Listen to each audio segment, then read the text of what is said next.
Hello. A little bit more about, I have a continuation on the video I posted on Tuesday about forgiveness. Just so you know my process, when I make a video, I make the video, I watch the video when I make it right then. I don't know how to edit or anything, so I just watch it and make sure there's no huge flubbubs. And if there are, I let them go because I like them to run authentically like that. But then when I post them, when you guys see them, I watch it again and like it. I don't know, because algorithm, I feel like I should watch it and get it going or something. I don't know how that stuff works, but I feel like it can't hurt, right?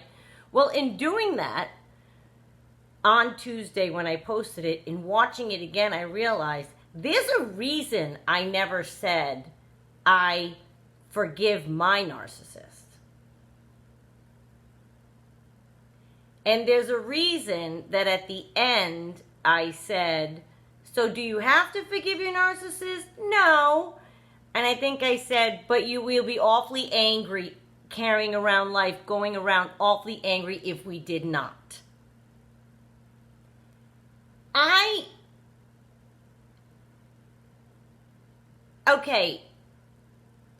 always had a real battle and struggle with the understanding of forgiveness, which I mentioned in that video. And I think I even made another one.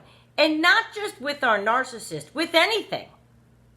With anything. You'd see a family on TV. You'd see a family on a talk show. And the person, God forbid, murdered their family member. And they're like, oh no, we forgive them. We visit them in prison. We bring them brownies. Especially growing up. When you're growing up, you're in your most idealistic phase, I think, of life. You don't know yet a lot, and you're like a 10-year-old and a 15-year-old and a 20-year-old. And you're watching this on the news, and I'd say, why? I don't get it. And why are they forgiving them? And why did they do it? And I had so much judgment and non-understanding. Judgment for the person doing the bad thing and non-understanding of the forgiveness. And that's what led me to the decades-long search that I've explained to you that I've had, and to try to figuring out what's the definition. What do you mean you forgive them? What do you mean? I could never. What do you mean?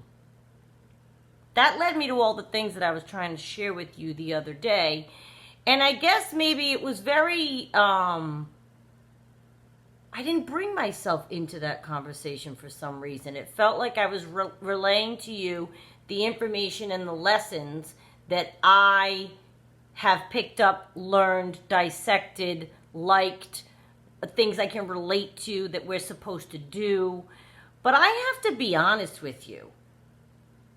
I don't get it when people say to forgive, but I am trying my best to get there so that the weight can continually be alleviated. Because I have made a lot of steps towards it that have alleviated the weight, right? Like, I don't sit around angry or wishing to talk to him or wishing things went differently, which that was a big definition of forgiveness that I liked, that I told you I learned. I don't know that I still think he's rotten.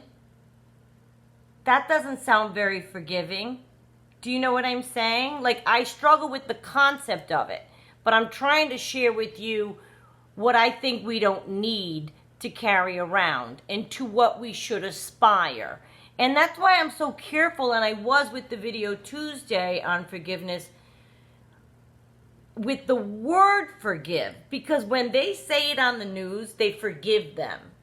My first thought, as a kid who used to read the dictionary for fun and has been writing for 40 years, my first thought is, what do they mean by forgiveness?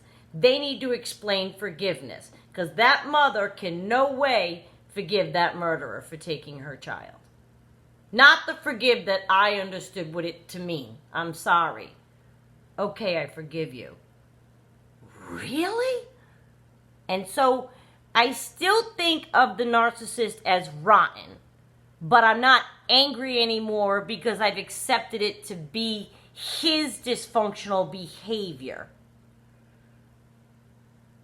I've accepted the truth that it would ever and could ever have been any differently. So the forgiveness that I'm trying to think of myself as having attained is along the lines of, it's condescending as all get out, but it's along the lines of, you poor thing, I would hate to be you. Let me take pity on you for being the way that you are, and the fact that you're going to have a pathetic life forever type thing. It's not anymore, how dare you do that to me, which that exists, but it's coupled with how dare did I allow it. So it kind of washes itself out, if that makes sense for me, that part.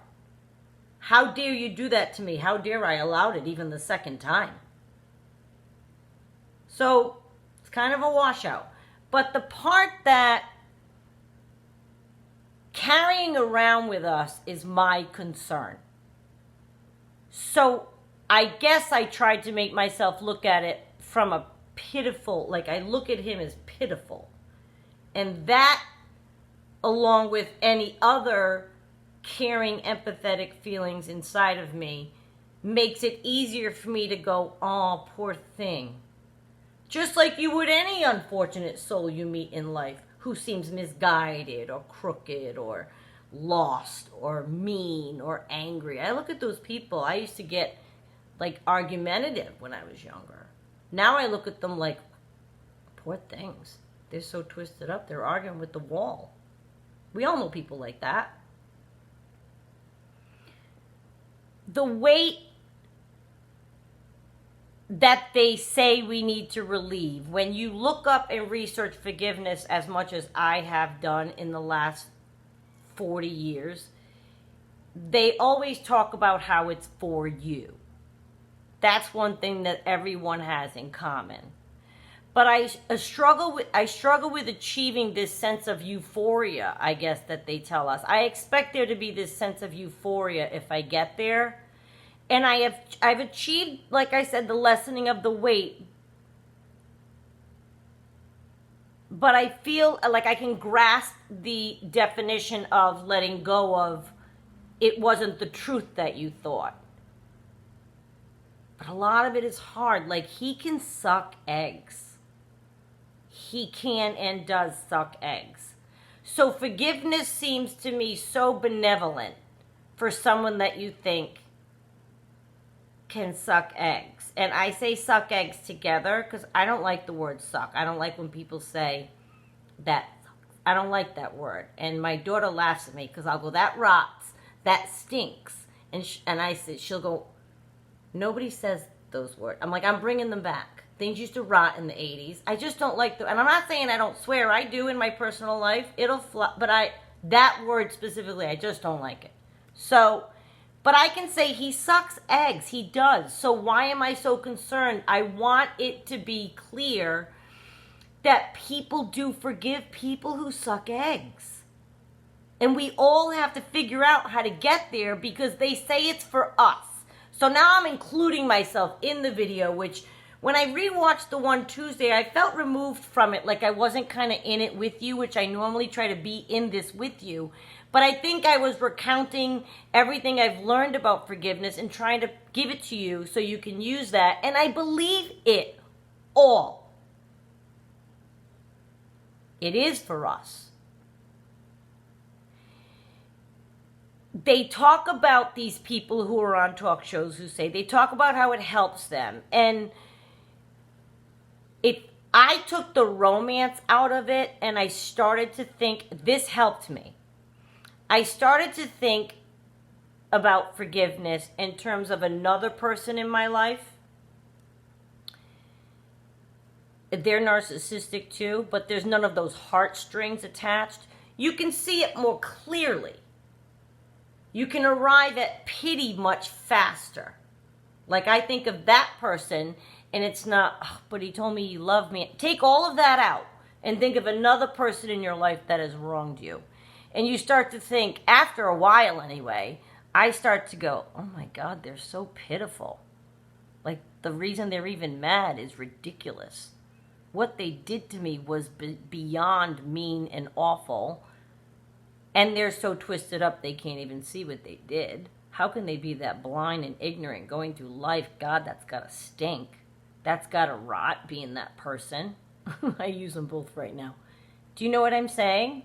So I started to think of it like that. And that's what led me to make the videos on forgiveness when I make them, because I try to think, if you take the romance out of it and just pity their beings as dysfunctional, deplorable beings, and separate what they did to you, like they're just awful people.